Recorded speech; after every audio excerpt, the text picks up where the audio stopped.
Hello viewers, প্রদীপ ভট্টাচার্য মার্কিন যুক্তরাষ্ট্রের New York থেকে সকলকে সুস্বাগতম। আজ এ পর্বে সুকান্ত ভট্টাচার্যের হে মহাজীবন কবিতাটি আবৃত্তি করতে চেষ্টা করব। তার সাথে ক্ষুধার রাজ্যে পৃথিবী গদ্যময় এর আলোকে কিছু আলোচনা থাকবে। ব্যাকগ্রাউন্ডে আলোচনাটা হবে, আশা করি আপনাদের ভালো লাগবে। শেষ পর্যন্ত দেখার অনুরোধ জানাচ্ছি।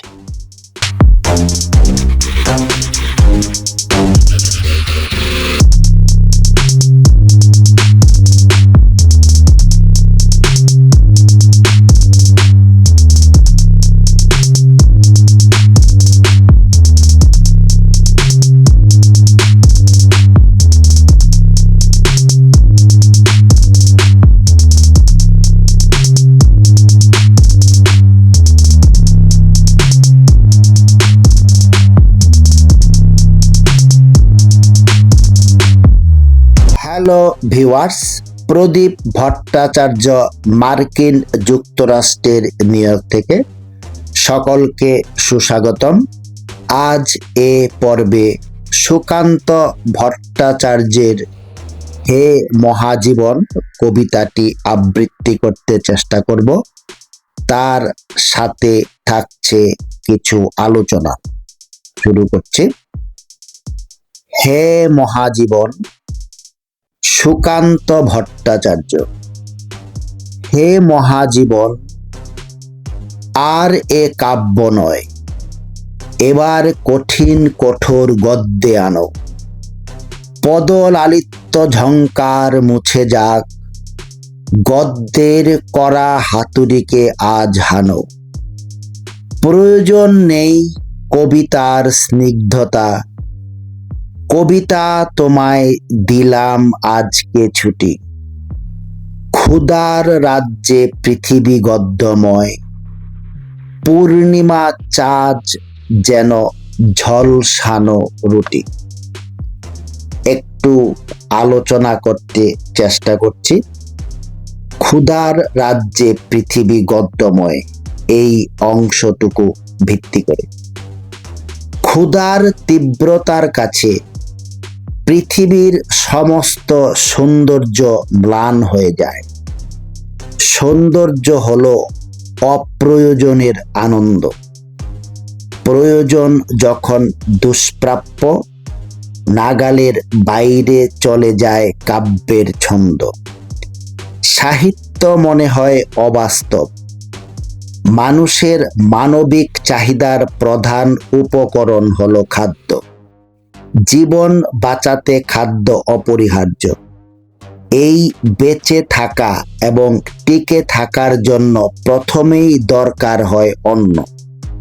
তবে একথাও ঠিক যে মানুষের বেঁচে থাকা কেবল ক্ষুধা নিবৃত্তির জন্য নয়, তার মানবিক বৃত্তি নানাভাবে প্রকাশিত হয়। মানুষ যেমন কবিতা পছন্দ করে, তেমনি সঙ্গীতের প্রতিও তার অনুরাগ জন্মগত। সে ফুল ভালোবাসে, ভালোবাসে প্রকৃতিকেও, ভালোবাসে জ্যোৎস্না রাত্রি এবং আকাশের চাঁদ। আকাশের চাঁদ তার কাছে সুখ স্বপ্নের প্রতীক। ভালোবাসার সঙ্গে এই সৌন্দর্যবোধের সম্পর্ক নিবিড়। কিন্তু মানুষের এই বোধ ও বৃত্তি সবই অপ্রয়োজনীয় হয়ে যায় যখন তার ক্ষুধার অন্ন জোটে না। ক্ষুধার্তের কাছে পৃথিবীর চেহারা একেবারেই আলাদা। তার কাছে কাব্যময় নয়, একেবারেই গদ্যময়। বাস্তবের রুটি তার কাছে চাঁদের থেকে অধিকতর সুন্দর। এক টুকরা ঝলসানো রুটি পেলেই কৃতার্থ বোধ করে। কবিতার বিলাসিতা এবং পূর্ণিমার চাঁদের শোভা সে বুঝতে চায় না, পারেও না। কবির দেখা পূর্ণিমার চাঁদ একখণ্ড ঝলসানো রুটির প্রতীক। ক্ষুধার্ত মানুষের ক্ষুধার আবেদন চিরন্তন। পূর্ণিমার চাঁদ সৌন্দর্যের প্রতীক। ক্ষুধার তাড়নায় তা মানুষের কাছে একটি তীব্র অস্বস্তিকর জিনিসে পরিণত হয়। ক্ষুধা ও দারিদ্র্য পৃথিবীর সিংহভাগ মানুষের নিত্য সঙ্গী। মানুষকে বলা হয় সর্বশ্রেষ্ঠ জীব, অথচ এই শ্রেষ্ঠ জীব মানুষকেই তার খাদ্যের জন্য প্রকৃতি ও প্রাণীকুলের উপর শতভাগ নির্ভর করতে হয়। একটি সাধারণ উদ্ভিদও সূর্যের আলো ব্যবহার করে খাবার তৈরি করে। তথাকথিত শ্রেষ্ঠ দাবিদার মানুষ পারে তো নাই, অপুরন্তু প্রকৃতিকে করে ধ্বংস। খাদ্যের অভাবে একমাত্র মানুষই মারা যায়, নগণ্য একটা পোকাও কিন্তু মরে না। অমর্ত্য সেন যে বিষয়ের উপর গবেষণা করে নোবেল প্রাইজ পেয়েছেন তা হলো শুধুমাত্র খাদ্যের অভাবের জন্যই দুর্ভিক্ষ হয় না, দুর্ভিক্ষর পেছনে থাকে নোংরা রাজনীতি।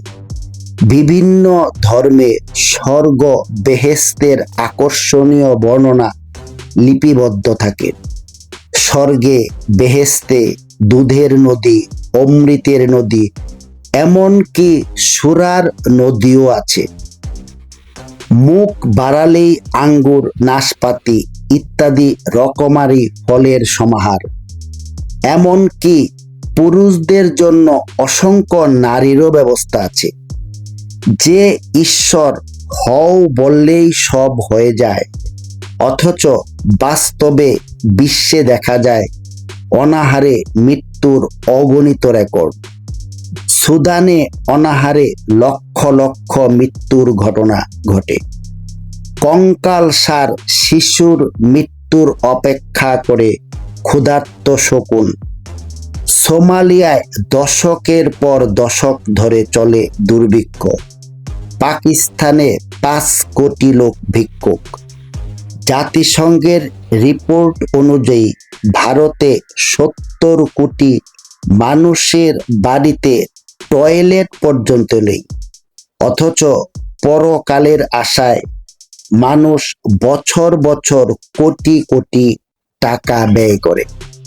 এমনকি মানুষ পরকালের অনন্ত সুখের স্বপ্নে বিভোর হয়ে নিজেকে পর্যন্ত বোমার আঘাতে উড়িয়ে দেয়। প্রশ্ন হলো, গড এত সুন্দর করে পরকালকে সাজিয়েছেন, কিন্তু হতদরিদ্র মানুষের সামান্য ক্ষুধা নিবৃত্তির জন্য কিছু করলেন না কেন? যে সর্বশক্তিমান ইচ্ছা করলেই তৎক্ষণাৎ সব হয়ে যায়। আক্ষরিক অর্থে ঈশ্বর ধারণা হলো পৌরাণিক গল্প। বাস্তবে ঈশ্বর মানুষের ক্ষুধা নিবৃত্তি করতে অক্ষম। আবার ঈশ্বর নাকি পরীক্ষাও নেন। এ তো ভয়ঙ্কর পরীক্ষা।